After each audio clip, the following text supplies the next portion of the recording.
Assalamu alaikum wa rahmatullahi wa barakatuh. Yesterday we learned about the ancestors of Prophet Muhammad sallallahu alaihi wasallam's mother Amina. And I told you that Amina is the daughter of Wahab, who is the son of Abd Manaf, who is the son of Zuhra, who is the son of Kilab. Kilab had two sons, Qusay and Zuhra. From Zuhra, it is Amina, the mother of the Prophet sallallahu alaihi wasallam, and from Qusay, the second son of Kilab, the younger son of Kilab, is Abdullah, the father of Prophet sallallahu alaihi wasallam, who is Abdullah, the son of Abdul Muttalib, the son of Hashim, the son of Abd Manaf, the son of Qusay. So this is how we understand that, and we also looked into the mother's side of Amina, the mother of Prophet sallallahu alaihi wasallam, and we came to learn that Amina is the daughter of a woman by the name of Barra, and Barra on her father's side links all the way to Banu Abdiddar, and Abdiddar is one of the sons of Qusay, and Amina's mother Barra on her mother's side is linked with Abdul Uzza, who is another son of Qusay. And we talked about that in detail. So Amina from her father's side and from her mother's side, it's Quraysh and it is from Banu Kilab. And her mother's side specifically from Banu Qusay, and her father's side is from Banu Zuhra. So this is how Amina, the mother of the Prophet ﷺ, is purely Quraysh. Now, in today's lecture, we also want to talk about Khadija radiallahu anha, and how Khadija radiallahu anha, the wife of the Prophet ﷺ, is also related to Amina, the mother of the Prophet. You'll say, well, it's a mother-in-law and daughter-in-law relationship, but that came much later on. Remember, Amina passed away when Prophet ﷺ was still only 6 years of age. Prophet Muhammad married Khadija 19 years after the passing away of his mother. So the question came, so did Amina ever saw Khadija? Probably, might have. Okay, how? Let me show you the ancestry chart of Khadija, and then we will try to put both of these ancestry charts next to each other, and you can draw the relationship. Now, Khadija is the daughter of Khuwaylid. So her father is Khuwaylid. Her mother is named Fatima. Her mother is from the descendants of Luay bin Ghalib bin Fahr. Khadija's mother. Now, why am I stopping at Fahr? Because Fahr is the person who is called Quraysh. So Khadija, from her mother's side, I'm covering first because, I'll tell you in a minute, she is also Quraysh. And also from the father's side, she is Quraysh. But her father's side is what we want to emphasize on, because on mother's side, Lu'ay is way up the chain order. For example, Muhammad, the son of Abdullah, the son of Abdul Muttalib, the son of Hashim, the son of Abd Manaf, the son of Qusay, Kilab, Murrah, Ka'ab, Lu'ay. So many generations up, that the mother of Khadija links with the Prophet. Lu'ay, so many generations up. But on the father's side, she is much closer. That's why we are emphasizing on the father's side. So, on the father's side, Khadija, the daughter of Khuwaylid. Khuwaylid is the son of Asad. Asad is the son of Abdul Uzza.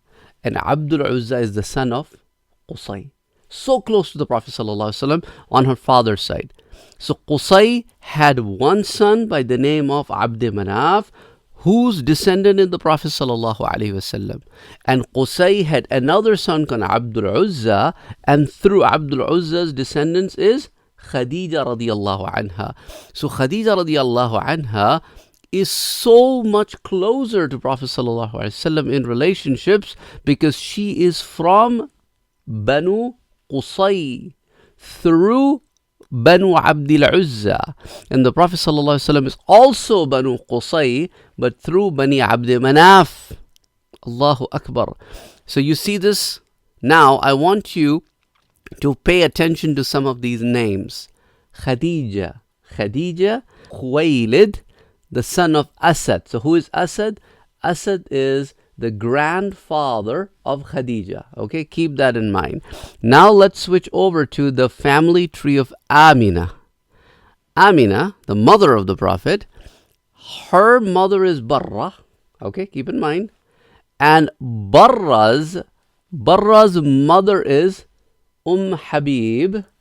And look at the father of Habib, Asad. And who's the father of Asad? Abdul Uzza.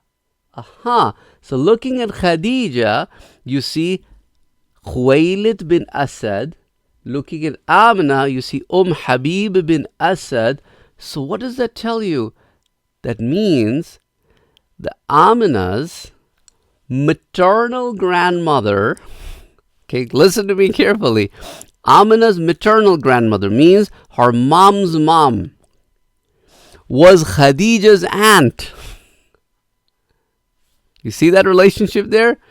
Amina's mom's father is Khadija's grandfather. So in that way, Amina and Khadija are related through Asad. So close in relationship.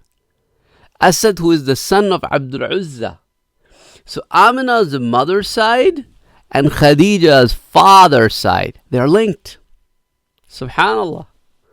I don't know if you ever paid attention to these details, that how Quraysh are closely knit with each other. So Amina probably definitely would have visited several times her mom's side of the family and might have ran across Khadija. And Khadija radiallahu anha being 15 years older than Prophet sallallahu alaihi wasallam. So when Amina passed away, Prophet Muhammad sallallahu alaihi wasallam was only 6 years of age, but Khadija was 21. So Amina probably would have seen her at least a few times in those 21 years. And living in the same vicinity of the city of Mecca and from the same Qusay tribe, the likelihood is pretty high. Because for Amina, it is her mother's side of the family, and for Khadija, it's her father's side of the family.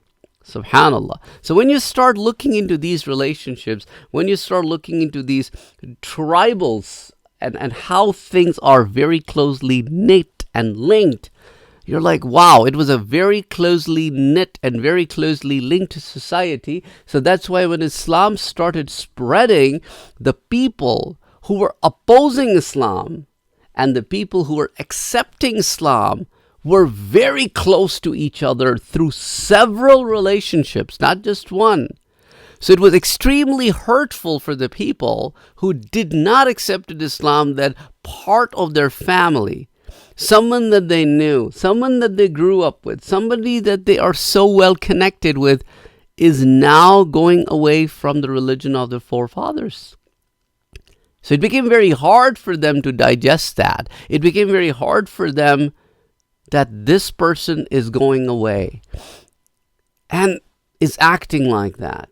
It's just like, when you understand this, you need to understand that the psychology of these people, and then you'll be like, okay, so that's why they were reacting the way they were reacting, because this was out of their, maybe the anger was coming out of their love, maybe the anger was just coming out for one reason or the other. But those who believed, to them, the love of Allah and the love of the Prophet was far more than the love of any other relationship. And this is what Islam teaches you, that all your loves are set aside when it comes to the love of Allah and the love of His Prophet. That supersedes all other loves. When Allah and His Prophet says no, that means it's a no. Doesn't matter who says you should do it. When the Allah and His Prophet says yes, that must be done. It doesn't matter who stops you. So that's why I wanted to bring this to you, so that you can understand how these people were so linked with each other And inshallah, we will continue with some other aspects, of course, not just how the linked these families were, but I wanted to also introduce this to you guys so that this will be another eye-opening insight into this.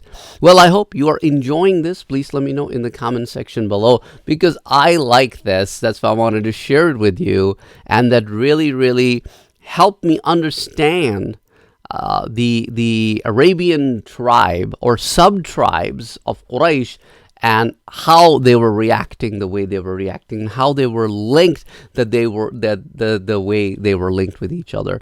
Inshallah, next time. Till then, assalamu alaikum.